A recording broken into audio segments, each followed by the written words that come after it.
I'm making another side stew. This time it's going to be a bit more curry inspired.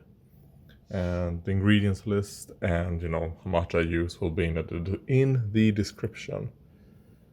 But I've used salt, blåklint, which I learned is cornflower in English, fenugreek.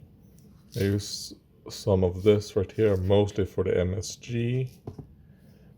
I used some of my ghost pepper hot sauce, which it came out a bit more than I was planning on, but I will see.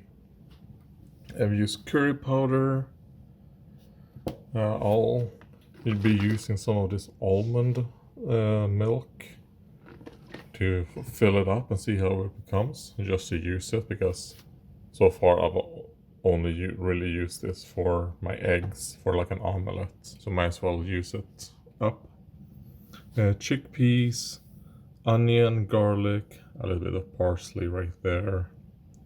Did I say salt? Yeah, salt, coconut oil, and a little bit of olive oil. Yeah, and the moose meat.